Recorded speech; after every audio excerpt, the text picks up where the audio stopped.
kita punya trauma, entah itu fiktif, entah nyata, entah apalah. Kita punya trauma kasus Siti Jenar. Orang yang mendalami la ilaha illallah secara intensif, ya, entah itu disebut kalimat sodo, bosuluk, boseloko, mbah kono semua. Orang yang memahami la ilaha illallah secara intensif, itu pasti menuju ilmu hakikat. Dan menuju ilmu hakikat pasti ngalami hakikat yang khoyali. Ini rungokno tenan iki. Hakikat yang nopo? Khoyali. Dan hakikat yang khoyali ini mulai menipu. Ya, kalau sudah begitu ruwet. Misalnya ngeten nggih. Ketika kula maca nggih diskusi ini utai perdebatannya kali jago mbek Siti Jenar. Saat itu ada Sunan Bonang juga. Kamu sujud pakai apa kali jaga? Ya pakai jasad. Dari Siti Jenar. Daging kamu itu hanya onggokan daging. Nanti itu jadi bangkai. Dan setelah jadi bangkai itu habis. Kamu nanti ditulis Tuhan tidak termasuk yang sujud. Kebuat yang mbok sujud itu bentek. Mikir kan juga. Rugi ke sujud mbek bathuk mbek tangan. Jasad tem sampean iku entek. Ora ana sing crita kowe nak sujud mergo jasad itu mbok sampean dadi bang.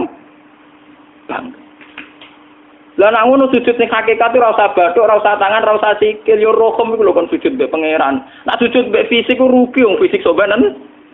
Mikir kali. Wong bolak-balik kali Joko mantan wali preman terus jadi debat pusing. Siti Jenar tahu belajar tak tahu meneng Irak. Yang jelas yang mulang gak satem ora menangi. Wah, uang ini menjadi perdebatan. Sehingga keyakinannya kayak Siti Jenar, la ilaha illallah itu ya wahdatul wujud itu, innalillahi wa inna ilaihi. Selama ini kalau orang syariat misalnya, orang syariat itu kalau ada orang mati, misalnya Kak Ruhin mati, ini aku kan muni innalillahi wa inna ilaihi raji'un, saiki Ruhin wis mati. Mati itu balik ning penge. Itu cara wong hakikat kan salah besar. Orang mati itu tidak ada. Cara ilmu hakikat dan orang mati itu tidak ada. Roh ini tersiksa di alam fisik. Jadi ruh ini tersiksa di alam fisik. Karena ketemu ning jasate ruh. Tersiksa dulu. Aku ora ape mangane kudu kerja piring Jepang tersiksa roh. Asal roti memang tersiksa. Misalnya kiai ape mangane dadak kudu pidato 2 jam bareng tersiksa. Roh kenapa? Tersiksa. Mergo roh ora butuh mangan, ora butuh ngombe, tapi gara-gara melok fisik. Paham ya? Lho ini tenang ketawarai ya bener. Lah kula boten. Sampeyan betul lho guru waras maksudnya nggih. Artinya waras secara akademik karena ada referensi, ada marojek, nggih. Waras secara hakikat. Kula niku umpama rasake sampean wis ilmu hakikat. Artinya saya juga ngalami ilmu hakikat. Lan ketika sing aran hikam, wong ora tau muka safar ora usah dadi ulama. Wis entah sekian detik ulama itu harus pernah muka safar. Biar merasakan ilmu napa? Ada. Tapi ilmu hakikat itu bisa dilogikakan sebelum sampean sampai secara musyahadah. Paling enggak bisa sampai secara logika. Manusia itu mulai Nabi Adam sampai sekarang itu kan punya roh. Dan roh itu tidak makhluk. Dia roh itu tidak makhluk. Ketika roh itu diletakkan di jasad, dia itu tersiksa. Karena ketika dia ke jasad fisik, namanya mengalami keterpisahan dengan yang abadi. Dia ini ning jasad fisik, tersiksa. Karena dia harus di alam yang kasat mata, alam mulki. Tersiksa. Ketika dia tersiksa, melok ruhin, akhirnya dia mangane kangelan, akhirnya lesu mangan. Padahal roh gak butuh mangan, perlu dicatat roh gak butuh. Ya ora butuh gunung kidul barang kan ora butuh rabi. Paham kan? Ya ora butuh putus cinta, ora butuh pegatan, ora butuh macam-macam. Paham? Tapi karena dia nemplek jasad sing butuh mangan, butuh rabi, butuh wedoan macam-macam. Akhirnya roh tersiksa. Suatu saat kalau roh ini dalam bahasa manusia mati, ini dalam bahasa manusia mati. Ini hakikatnya roh itu tidak mati, dia kembali ke habitatnya. Ini disebut innalillah. Kita ini dari awal ya dengan Allah. Wa inna ilaihi juga kemudian nanti kita pasti kembali ke Allah. Dan itu diyakini betul oleh orang wahdatul wujud. Jadi kalau roh mati itu ya tidak ada mati. Roh sekarang itu kembali karena sudah lama mengalami keterpisahan mergo melok fisik-fisik dan ono kerja dasinan, ono nggo proposal lan ruwet roh ku melok. Paham itu? Kita di roh ku napa melok roh. Lah roh ya tersiksa aku ora butuh mangan, ora butuh proposal bocah ngalor. Itu tersiksa. Makanya dalam cerita-cerita Jalaluddin Rumi yang otentik di kitab-kitab begitu. Ketika beliau mau meninggal, muridnya itu nangis. Dari Jalaluddin Rumi, kamu jangan nangisi saya ini mau pesta, perkawinan. Kamu tidak merasakan penyesalan saya ini lama menyesal karena harus hidup bersama kamu. Terus saya ini tersiksa karena ngalami alam yang rusak, yang fana. Alam yang fana. Harusnya roh saya itu di alam abadi, bukan di sini. Maka jangan tangisi kematian saya. Kematian saya adalah kembalinya roh ke habitatnya. Semenjak itu kematian dianggap malam perkawinan karena roh kembali. Walhasil ngono iku cara ilmu tasawuf bahasa Arab jenenge wahdatul wujud, kena Jawa Yogyakarta Solo kok adanu jenenge manunggaling kawula. Mergo sing rawan ngono rugen lho, Pak. Nek tak terangno detail. Dadi bathuk mesti iki buku sujud kan. Niku sampeyan ilang. Dadi seksine ora ono cara teorine sinten Siti? Rugi kowe. Bukan jadi ya kentur. Kali coba mantan preman jak debat terus kowe ora ngono mbok terus tak pateni kowe. Lah debat ini biar iso. Premane kumat. Ya sam preman jak debat ilmi. Ngono ku model. Kali Joko yo ora salah. Dhisik Sayyidina Umar nggih ngoten. Umar sahabat top. Lah isih debat atau milih patenane ya Rasulullah. Gak iso dene ilmiah. Mantar preman pasar rukat terus jadi sahabat top. Debat yang milih mate. Ada wonten cerita wong Yahudi njaluk keputusan Nabi. Bareng wis diputusno Nabi cek mamang. Ndak tenang keputusane ngono dalam sengketa duniawi. Bariku takok ya Ali. Ya Ali, aku mau sowan ning Nabi Muhammad. Dikai keputusan Nabi mamang cara kowe pilih. Sampai Ali dikai keputusan persis kanjeng Nabi. Cek mamang neh takok Umar. Takok Umar aku mau sing Muhammad, ning Ali dikai keputusan kok mamang, Mar. Cara kowe piye? Urusan dunya. Enteni iki. Entah dia meleput buat apa? Uang diputus Nabi ora marah. Buat mati. Gawe. Mereka mantan apa? Cara mantan intelektual atau intelektual kan ya wajar wong Yahudi kok percaya Nabi. Kan bareng cara Ali ya sederhana. Gak percaya wis kandhani. Ora mesti cara Ali tenan. Lah ora bapatene. Ya wajar wong Yahudi kok percaya Nabi, nek percaya ora situ Yahudi Muslim. Lah Ali situ Gus Dur. Ada Gus Dur itu piye tenang. Ali nyen ngoten watake ngoten. Nasibe padha. Ali itu ilmuwan yang jadi presiden gak sukses. Sing niru Gus Dur. Mergo ning dinggo nek wong pinter mimpin ra sukses. Wong pinter gampang maklumi. Lah misalnya kita jadi kiai wong pinter. Kayak santri ini pacaran. Maksud itu jangan asli cawe itu. Wah ruwet. Terus malah dalil zinalina subuh syahwat minan. Piye pondok tanpa pelaturan. Paham ya? Ruwet tau. Mulane aja geman, iki kiai pinter teman-teman aja geman. Sing biasa wae ana syariate sithik-sithik. Sing kamane ana santri pacaran tersinggung, ana santri nakal tersinggung. Sing ana rasane lha donya ana napa? Nek meguru kula nu urusan ilmu semi hakikat. Mon gitu. Sehingga kayak Siti Jenar, cara pandang Siti Jenar itu masuk betul ning gone pemikiran para santrinya. Kados Ki Ageng Pengging siapa masuk betul karena masuk akal. Cara mereka napa? Betapa tidak ada artinya fisik ini. Nah, kalau semua fisik ini tidak ada artinya, kemudian yang ada artinya itu roh, perjalanan apa? Perjalanan roh, sehingga diartikan inna lillah wa inna ilaihi raji'un. Inna sholati wa nusuki wa mahyaya wa mamati ku lillah. Lah kemudian sekarang sampean tak tanya misalnya, ini latihan ilmu hakikat. Wa mahyaya lan penguripan ingsun.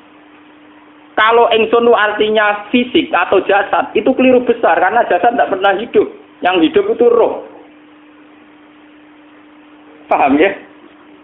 Sekarang artinya wama mati itu apa? Kematian ingsun. Kalau roh itu tidak pernah mati, berarti kematian roh adalah keterpisahan dengan yang agung atau yang abadi. Dan semuanya itu lillahi rabbil alamin. Sehingga mereka mengatakan kematian itu satu pesta. Mulane kados Bilal ditakoki, ya Bilal, ketika murid-muridnya nangis bergape mati, Bilal ge seneng ae. Godan nalqal ahibbah Muhammad dan wa hisbah. Ya anak mati malah seneng tuh ketemu kekasihku. Sebab itu kematian tidak pernah jadi problem bagi mereka sing soleh. sing menembus ilmu hakikat. Paham?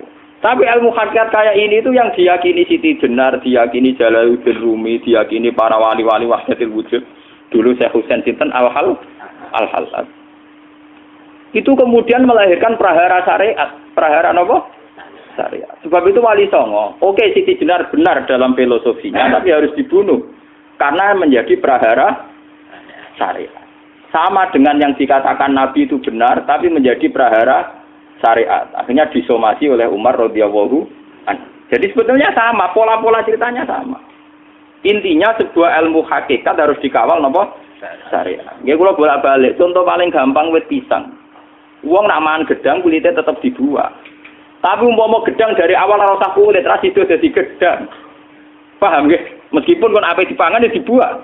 Tapi kita tidak bisa membayangkan pisang dari awal tanpa napa?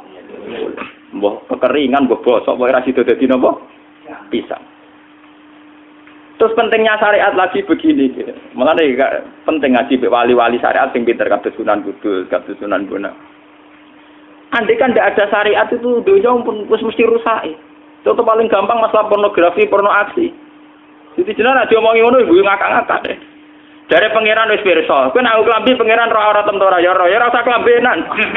Wong ora ana gunane. Kalau yang paling penting ku nazarullah, kenapa kowe klambenan barang, wong kowe klambenan ora pangeran tetep pirsa. Nyatane di jenar nak mulang nggih coba klambenan lah intine napa? Dinya ada nabi Sunan Bonang. Nah, aku percaya kabeh nazarullah ora usah napa? Klambenan.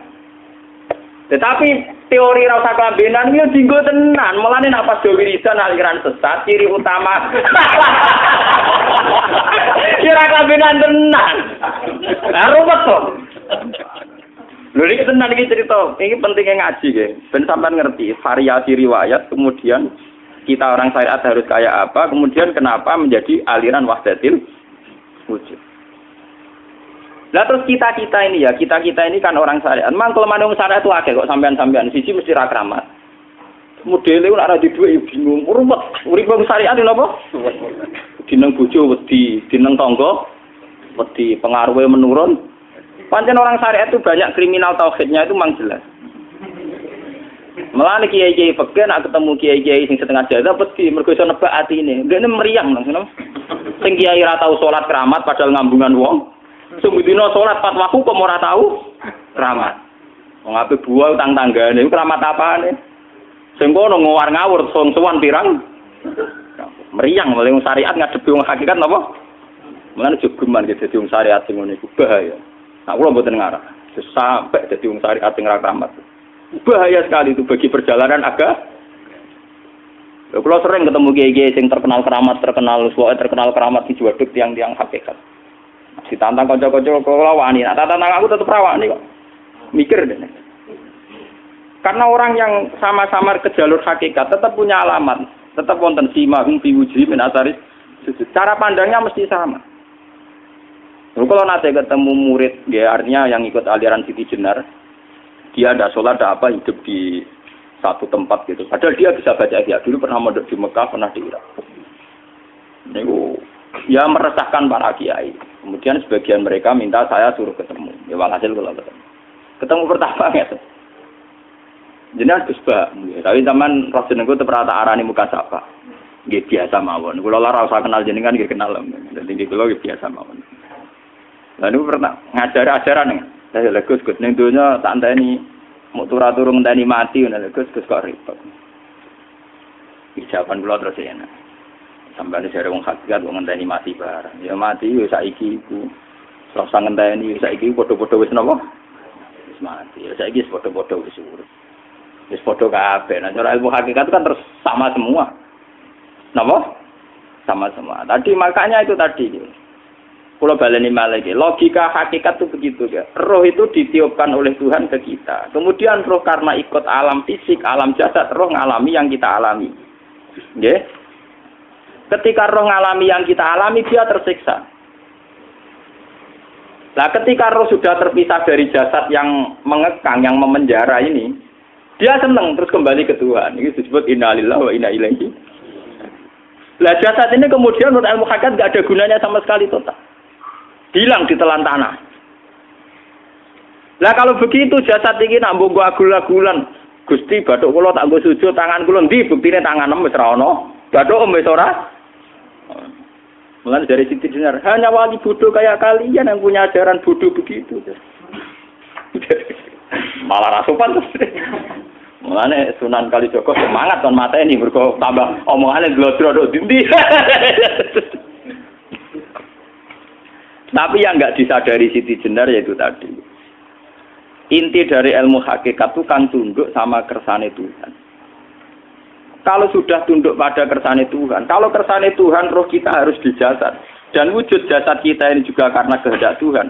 Kenapa yang wujudnya jasad yang karena kehendak Tuhan engkau ingkari? Sementara wujudnya roh tidak kamu ingkari. Toh wujudnya jasad ya bi iradatillah wa bi masyiatillah. Wujudnya roh ya bi wujudit bi masyiatillah wa ira.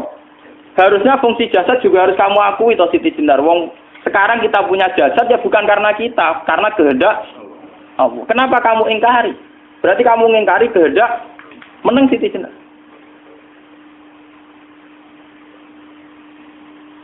Makanya hakikat yang pertama saya itu pasti khayal. Lah Siti Jenar itu hakikatnya baru yang sampai khayal itu. Jika dia tersesat. Sebetulnya kalau sudah hakikat beneran itu tidak perlu khayal begitu. Artinya tidak perlu khayal jasad kita sing senajan ora ana gunane ini. Tetap piye wae wujudnya karena kehendak Allah. Juga kita harus terima. Apapun kekurangannya, apapun kenaifannya, ironisnya harus kita terima. Ini sebagai bentuk penerimaan kita pada masyiatil. Begitu juga keadaan roh kita sebagai penerimaan atas masyiatil. Meskipun ada teori-teori roh yang lebih valid. Lebih valid misalnya begini. Kanjeng Nabi itu suatu saat ininya terputus karena perang Uhud. Itu Kanjeng Nabi dia dolanan drijine ini. Napa cara napa jari jemarine Nabi putus. Iki dolanan. Jadi Nabi sendiri kadang sering ngajarkan ilmu hakikat. Hal lagi illa usbun udmiyat wa fi sabilillahi ma lafitu. Kowe ora trimo fisik, bentuk fisik jari jemari sing ditetir berdarah. Tapi nak kue fi sabilillah ayo wis balik ning habitatem. Sehingga kenapa para sahabat itu ketika dicincang, ketika putus tangannya, putus kakinya, sahabat yang usul ke ilmu hakikat itu malah senang. Karena jasad kita ini kan ila sabilillah menuju jalan Tuhan. Sekali dia sudah terluka fi sabilillah itu sudah menemukan formatnya. Cara teori Cina sudah menemukan formasinya. Paham gitu? Ora kok malah ngeluh itu berarti goblok kok nek ngeluh paham no? Paham napa? Jadi makanya Nabi ngendikan ya itu sudah ketemu formatnya. Ketika rohnya para syuhada nanti kembali ke Tuhan ya ketemu formatnya lagi. Itu disebut wala taqulu lima yuqtalu fi sabilillahi amma. Dia tidak mati sesuai formasi awal, yaitu roh kembali ke Tuhan dan jasad ikut mengawal.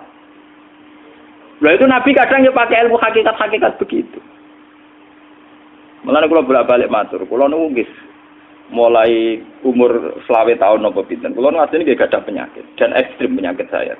Sampai saat ini kalau nak ngobatno ndak lebih 50% karena saya tetap berpikir.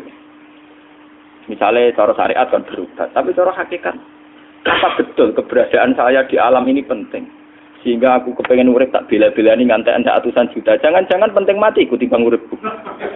Lah nak ngono lha apa tak bela-belani? Ndak atusan juta. Jadi misalnya kita berobat ya mau ya cari nabi kan berobat ya berobat. Pokoknya kita Islam nggak sih mau geruda-gerudu kadang orang paham. Sekali kamu mengamati dengan sisi hakikat, coba sekarang sampean pikir, coba sekarang nggak pakai logika hakikat, pakai logika syariat saja. Saya ini misalnya asetnya 10 juta, misalnya, saya punya aset 10 juta. Tapi misalnya aku rugi nawan atau dipengaruhi di masa depan sama nih, kalau pulau kan soalnya cara teori di masa misalnya kulo ruhin, artinya kere di duit 10 juta aset. Tujuan saya sembuh kan supaya aku iso sembuh sehat, engkau iso kerja untuk anak. Tapi karena saya sakit nanti operasi tidak 10 juta. Operasi tidak 10 juta. Wong aku repera mesti iso marisi anak. Apa meneh nak duit 10 juta tak ada gue berobat malah jelas ra iso marisi. Lah nak ngono penting matiku ya dibagi 10 juta. Karwan iso diwaris langsung. Sementara anak aku mari dibiayai 10 juta, orang mesti mari 10 juta mesti entek. Artinya tidak ada jaminan kalau berobat itu secara visi ke depan lebih baik. Soalnya malah ngentekno donya nggak jelas akibat positifnya.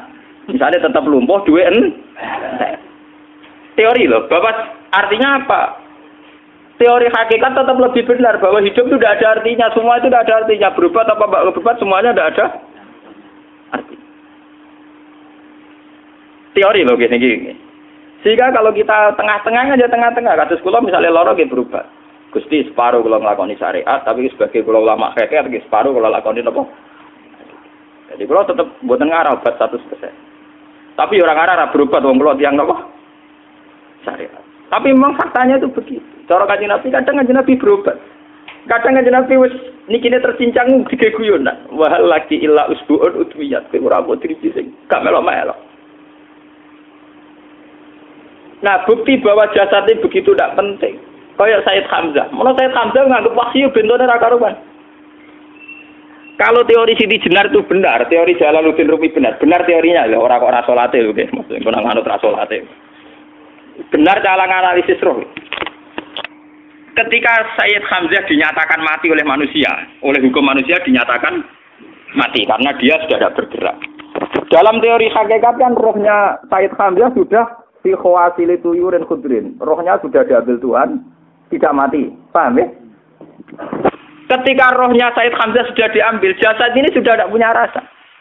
Sekarang secara syariat kasat mata kita tahu, wong jasad nak diinfus, di sayat-sayat dioperasi ora kroso. Apa meneh saiki ruhe wis bisa.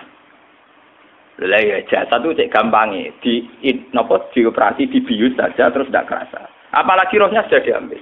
Nah saiki bayangkan. Ketika Sayyid Hamzah itu sudah di atas, niku kira-kira delok Wahsi ra wong bentuk. Lho wong kok baca igabus. Ketika jasad benar-benar tidak penting, kemudian jasadnya Sayyid Hamzah kan dicincang oleh Wahsi. Ketika rohnya sudah diambil kan Hamzah tidak merasakan. Berarti Sayyid Hamzah guyu-guyu Wahsi. Wahsi cek bentuk nih gabus dicincang. Paham ya? Lho niki tenan. Artinya ketika pandangan manusia iba kepada Sayyid Hamzah karena dicincang, dimutilasi oleh Wahsi.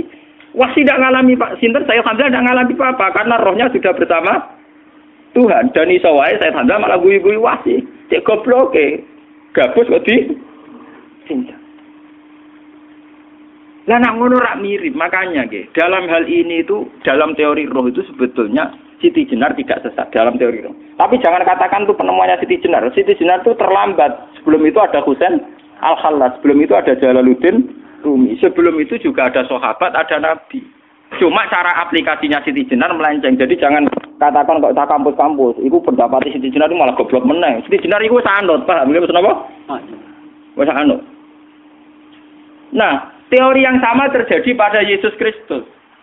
Ketika Yesus misalnya secara lahir dicincang, dimutilasi, diapakan oleh orang Yahudi. Sebetulnya rohnya dia sudah bersama Tuhan, kembali ke Tuhan Bapa, nah cara Kristen. Nah cara Islam ya balik ning pangeran. Andaikan itu iya, itu ya tidak ada masalah karena hakikatnya dia tidak dicincang, tidak dibunuh. Andaikan iya lah, tentu menurut Islam yang dibunuh Yudas atau siapa itu yang masuk bialah.